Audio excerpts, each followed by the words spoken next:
Hey everyone. All right, so welcome to this video. Thank you so much for clicking on it and watching. Welcome.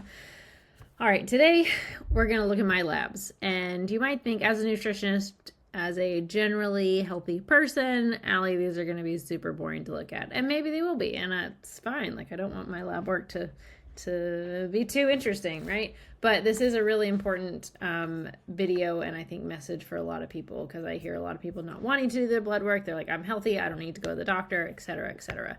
And this is where nutrition wins.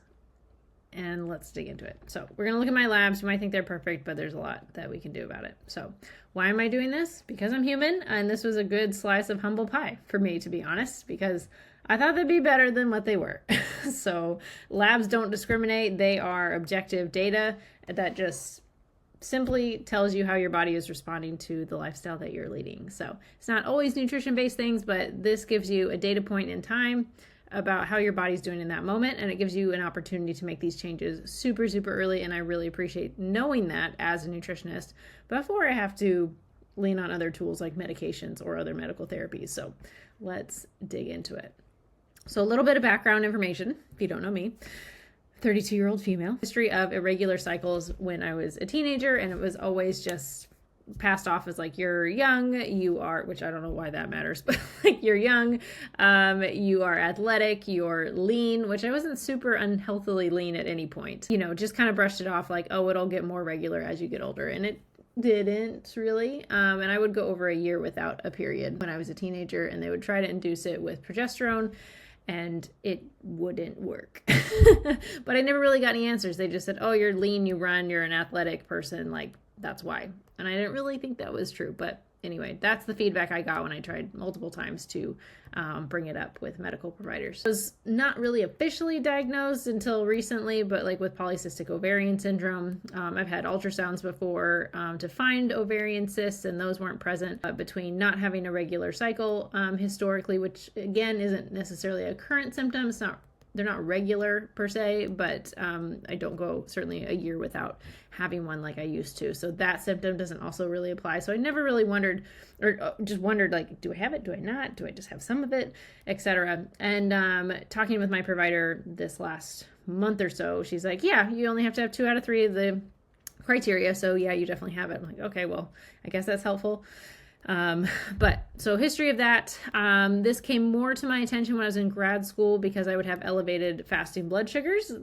I say elevated for what I thought I should have, which sounds very biased, and you're not wrong. But I was eating fairly healthy, I thought. Stress was definitely really high in grad school. Sleep was definitely not optimized in grad school. I always joke that grad school should come with a warning label of like, this is bad for your health. Most likely great for your career potentially, but not so good for your health.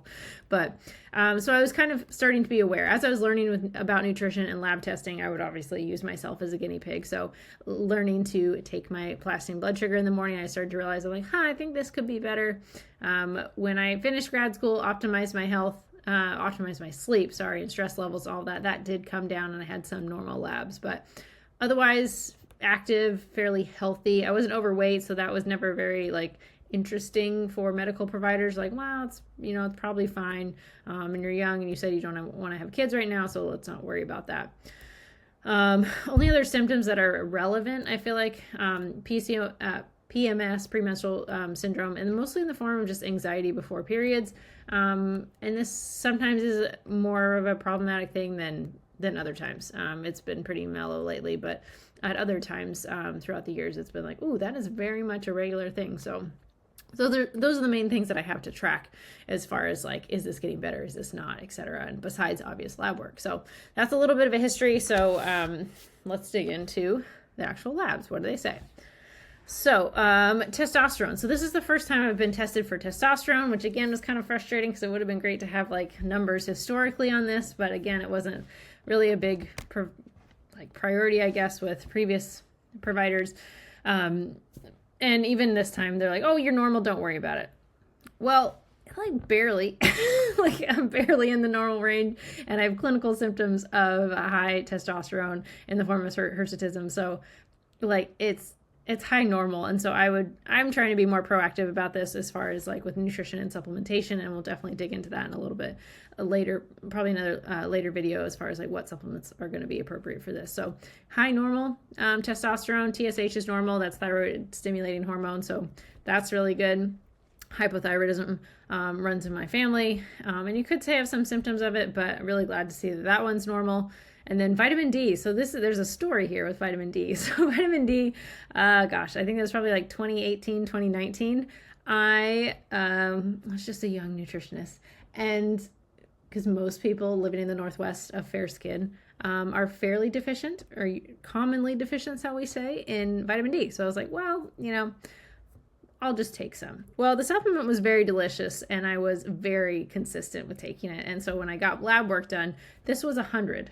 Meaning the lab couldn't read it. It was so high. It was over 100 for vitamin D. And I was like, oh, okay, I should probably not take quite as much. So I didn't take any for like 2 years. And even 2 years later, it's still tested over 100. So I was like, oh shit, all right, I should really like not take this. So I haven't taken any in probably 3 years. Maybe a occasional multivitamin. And now it is low. Granted, my provider's feedback was it's normal, low, but normal. I recommended taking 5,000 IUs a day, which I had already started doing when I read the labs before she had a chance to get back to me. So that felt good to have that confirmed, or that recommendation confirmed, I guess. But I don't know, I was really stoked that I could read these and kind of be one step ahead of like, oh, I should probably be doing this, and then have it confirmed. But that was really interesting. It took a while for that to come down. I was actually very surprised by this one because I felt really good. And a lot of times when my clients are just low energy, just not feeling their healthiest, this is typically, we find out that this is low. And I was really surprised that it was that low, and I didn't feel any different. So interesting for me. All right. So this one I was really bummed about. Hemoglobin A1C. So hemoglobin A1C is one of the markers that tests your average blood sugar for the last 3 months. The literal test is it measures how glycated your red blood cells are, or your hemoglobin is. So hemoglobin A1C tests it measures your average blood sugar over the last 3 months. So I would like to see this under 5.3, 5.5 is what it is. Pre-diabetic range is 5.7. And again, my provider said, well, you're normal. I wouldn't want it to go any higher, but you're normal. It's like, great. So I was bummed about this one. Was bummed for sure. B12 was normal or in a great range, so I was happy to see that. But this one kind of sucked because it's not just getting a high fasting glucose. It's been like this for a while. Granted, it is an average, but that means it's been higher, it's been lower.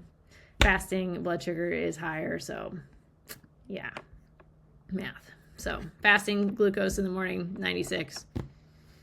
Not really what I would like. And I think I had a pretty decent fast before this, and normal, very good, like dinner, low glycemic dinner. So that was a bummer. I would really like to see that more closer to like 87 is kind of more the optimal range as far as like what functional medicine finds.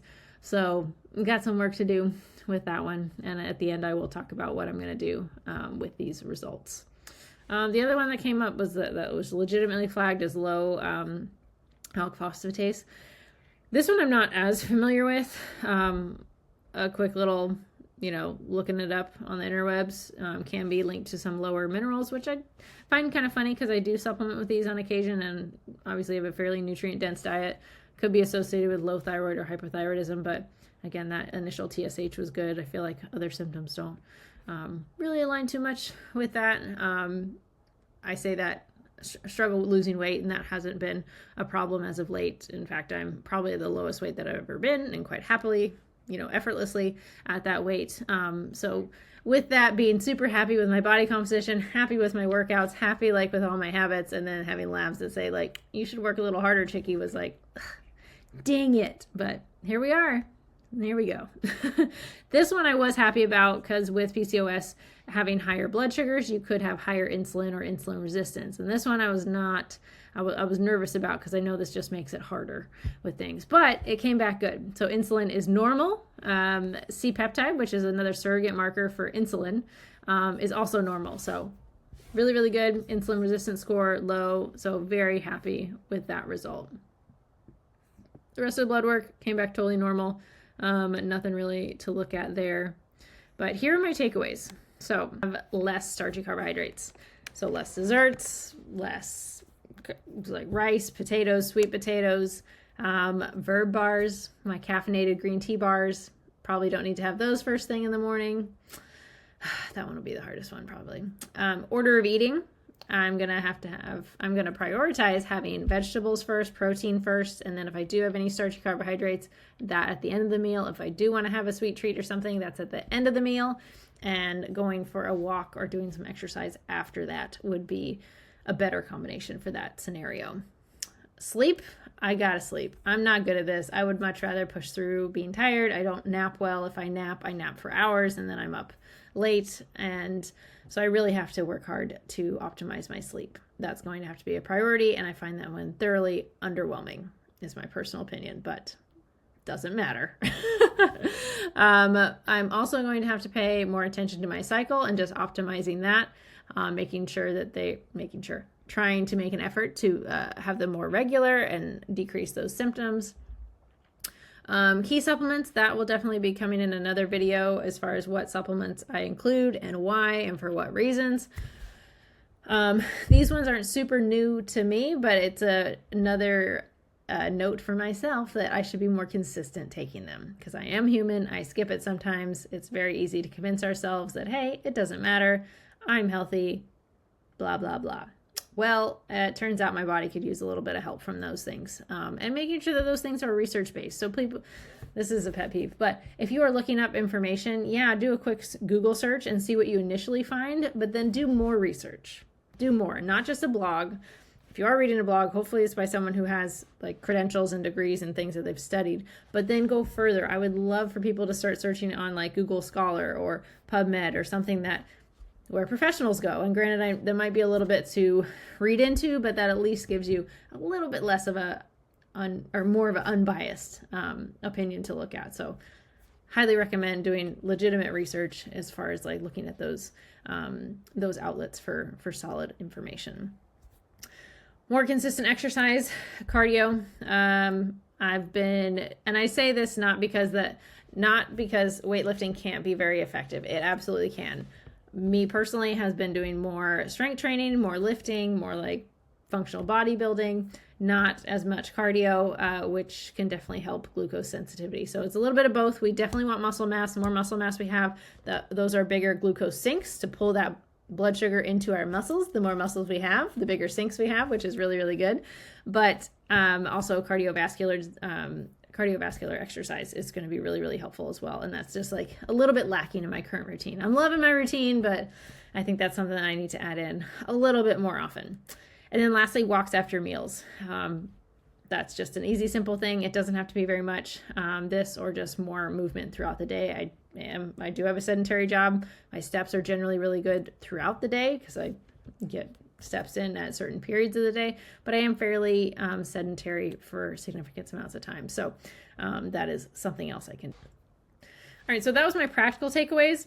These are my thoughts. Get your freaking lab work done on a regular basis. I have not always done that because, again, I was feeling really good. I just knew that this is something I hadn't done in 2 years. So, hey, I should check up on this because I think I'm doing really good. I think I'm feeling, pretty great. So, let's get some lab work while I'm feeling pretty great. And oh, shoot, I could probably feel better. And this has also opened my eyes to some of the ways I was feeling throughout the day. It's like, oh, maybe that's a little bit high blood sugar there, or maybe that wasn't quite as balanced. So starting to connect the dots and being a little bit more honest and a little bit more observant with myself as well. And just taking it as simple information. A lot of people don't want to go to the doctor because they don't want to hear the spiel from the doctor. They think they can't help them, or maybe they are scared of the information. I get it. It's not fun. It could be scary, but also it's just information for you to act off of. And if it seems really overwhelming of I don't know what to do with this information, that's where you sometimes have to find a different provider, one that is going to talk with you and be really proactive. And quite honestly, that might be where you have to reach out to a person that works in that specific area of nutrition, because it can be really difficult to take all of that information in, know what to do. You're also kind of thinking about it and potentially worrying about it versus someone says, hey, do these things. Don't worry about the other things. We'll get there. Just focus on these 3 things. That can really take a lot off your plate.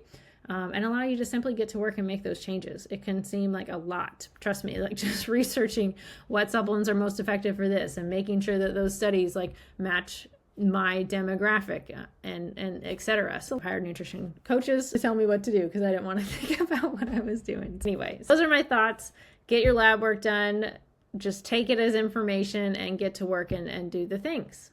So hopefully this helps somebody else. It was certainly humbling for me. If you guys have any questions or you want me to cover anything in particular in more detail in another video, please let me know. You can comment below. Please like this video. Please subscribe and follow along. This will definitely be a series as I learn to navigate this myself, and I'd love to bring you along with me. So if you have any questions, let me know. But otherwise, thank you so much for watching.